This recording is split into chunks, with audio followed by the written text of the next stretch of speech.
She belongs to me. I did everything for her. Everything.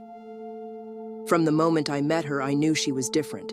She had this presence. The kind that makes heads turn, the kind that makes men weak.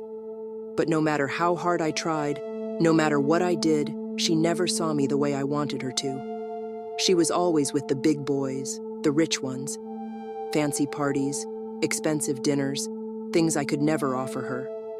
But I loved her. I loved her more than they ever could. I thought, maybe one day she would see me, really see me. And for a while, I thought she did. I thought we had something special. But she was always out, always with them. And I was here, waiting, always waiting, until that night. It was raining hard, the kind of rain that soaks the streets and makes everything feel heavy. She showed up at my door, drenched, her eyes wide and full of something I hadn't seen before. Maybe regret or pity. I don't know. I let her in. She smiled at me, but I didn't smile back. She kept talking, going on about how things were different now, and how she wanted to make things right between us. I watched her as she moved around my room, her clothes clinging to her wet skin, her voice soft, almost pleading. But something in me had changed. Maybe it was the rain, or maybe it was the months of watching her be with everyone but me. I was tired. Tired of waiting.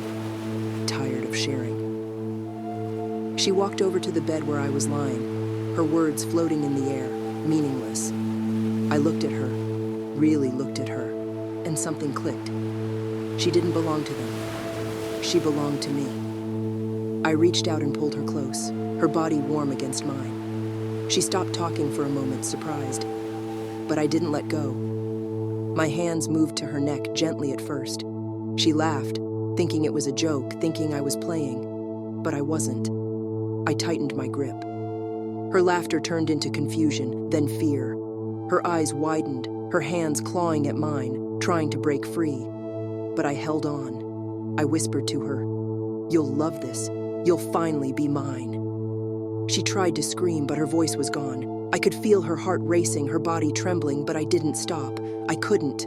Not anymore. Her eyes, those beautiful eyes, they stared into mine, pleading, begging for mercy.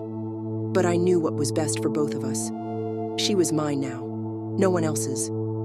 And then, she was still. I let go, watching her body go limp in my arms. For the first time, she was truly mine, forever. No more parties, no more big boys, just us.